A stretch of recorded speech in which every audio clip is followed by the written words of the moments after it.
The war,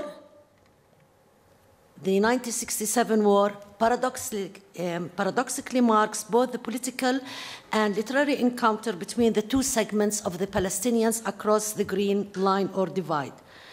It also marks the dawn of a new period characterized by optimism, rebellion, and rebirth in the Palestinian culture. Reuven Sneer, the scholar, observed that it was also a period marking the end of the Israeli establishment in the cultural arena of the Arab sector in Israel. The removing of the Green Line borders and the re-encounters between the Palestinians strengthened the feeling of national identity among Palestinians in Israel.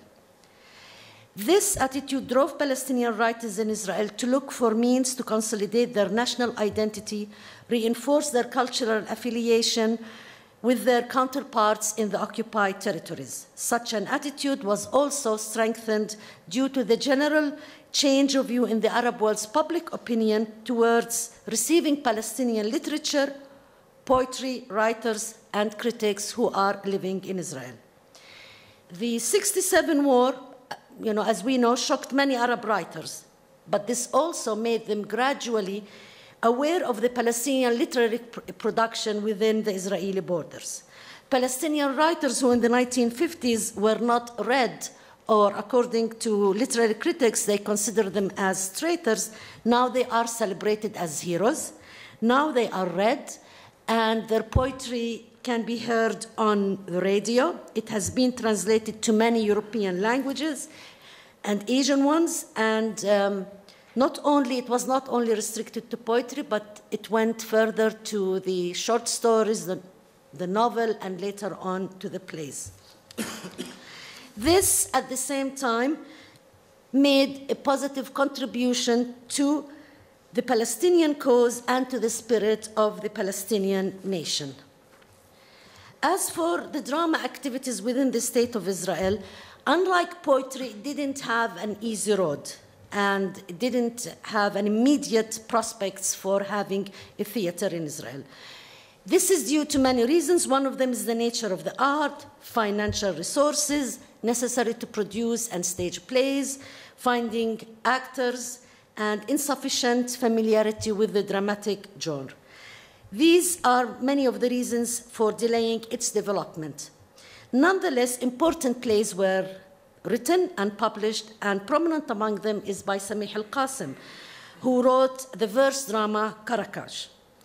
Theater activities in the late 1960s until the beginning of the 1970s can be described as major trials on writing new original texts in Arabic, because the repertoire and the tradition was to base it on Western drama and adaptation, like the rest of the Arab countries.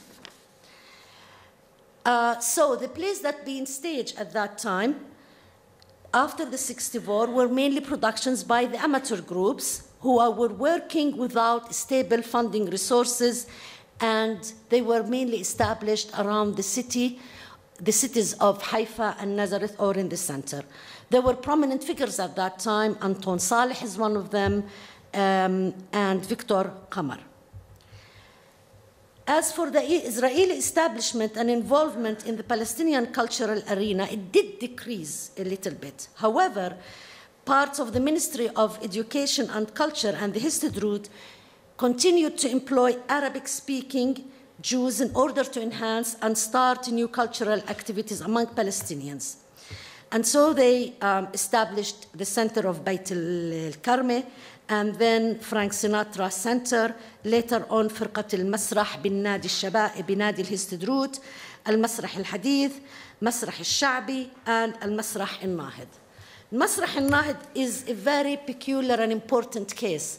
It's considered one of the first professional Palestinian theater, and it was established in Nazareth, and it kept working between 1967 till 77.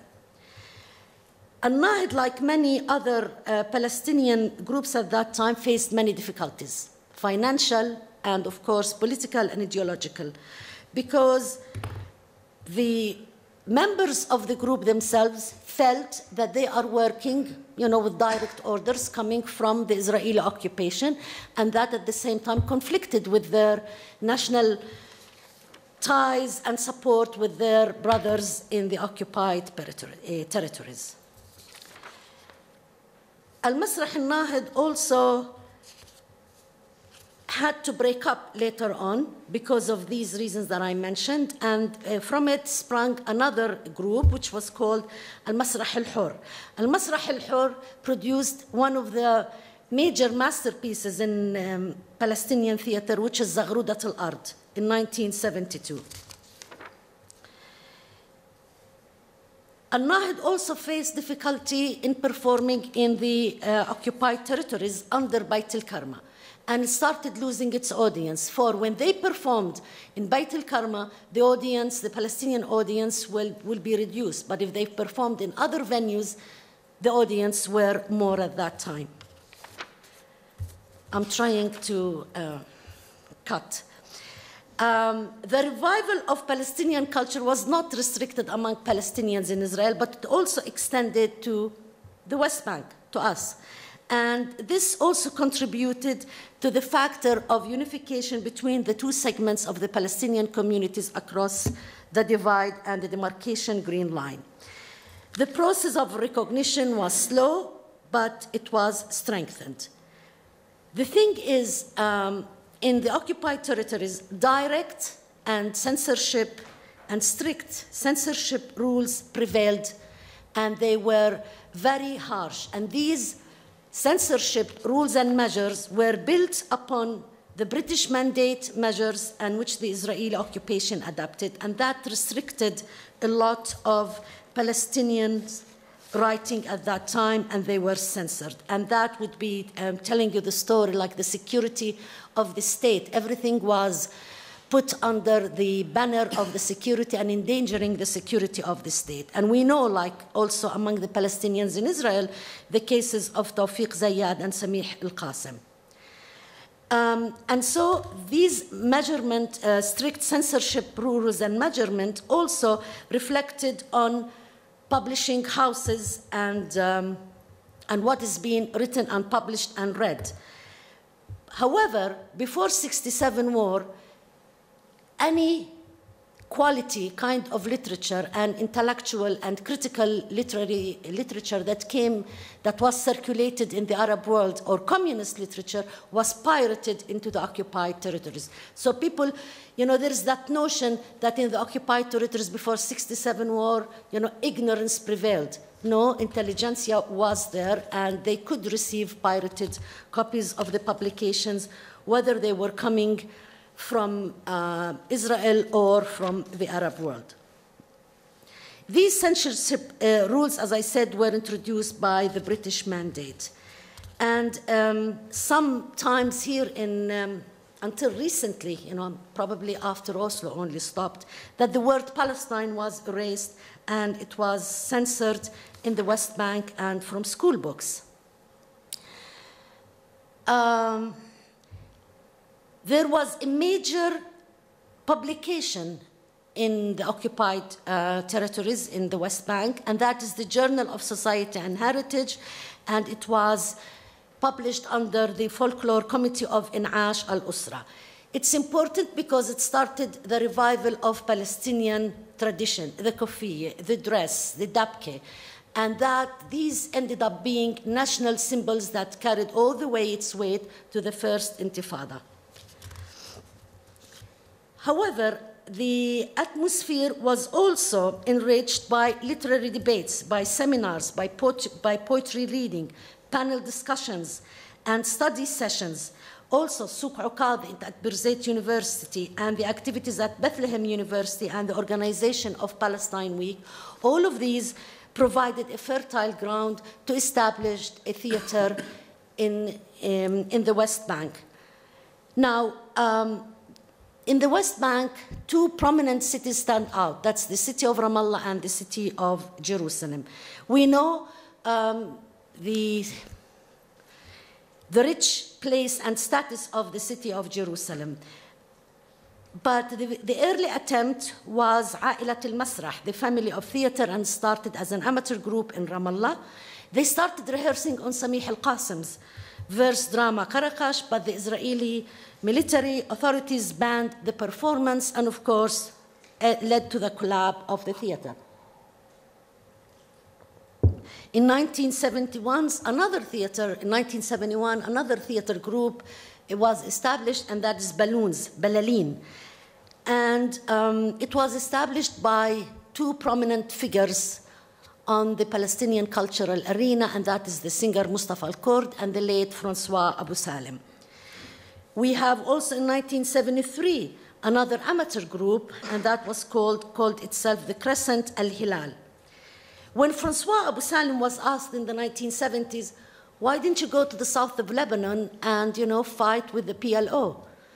And why did you come here to build a theater? And his answer was, I did not go for military training to South Lebanon because I felt that creating the theater would be more effective in keeping our society intellectually awake during the long nation-building process.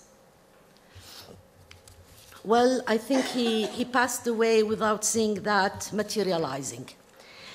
Along with Abu Salim in Balloons, we had other prominent figures like Samih al-Abushi, Hanna Abu Shanab, Nadia Mikhail, and Emil Ashrawi, and as I mentioned earlier, Mustafa al-Kurd. Balloons theater troupe took upon themselves the task of addressing the Palestinians in Bil'ammiyah. And they performed productions in towns and villages, and they used the cafe style. And they did not hesitate to criticize the backwardness or the taboos in the Palestinian society, and they were the first one to address the status of women. They used to write their plays collectively to avoid the censorship rules, and they produced one of the masterpieces, which is Al-Atma, the darkness. Balloons also introduced Jaridat al-Masrah, which was a theater project. They would go to schools and they talk about around 5 minutes, talking about theater and encouraging audience. However, what happened is that ideological differences, some say inflated egos, some say funding resources, others say the occupation, so stories vary, but that led to the collapse of Balloons, and from it came Bilalin, without mercy. And some of the members who were in Balloons started doing Bilalin, which is without mercy. Other theaters in the 1970s were الكشكول, فرقة المسرح الفلسطيني, الفرافير, المسرح الجميل, and الورشة الفنية. In Ramallah, in 1975, we have مسرح دبابيس, the Pins, which is also a theater that left its mark on the Palestinian cultural stage. And another one is صندوق العجب, which I think Adil الترتير up till now is carrying on with صندوق العجب. But when it started again with Mustafa al-Kurd and Francois Abu Salim and Muhammad Anis. The troops, the beauty of صندوق العجب is that they reached the Palestinians and they tried at the same time to reflect the political reality. However, they were, literary critics sometimes accused them of being naive in a way that they were not really prepared to take on the Israeli occupation when it disrupted their performances. So it collapsed.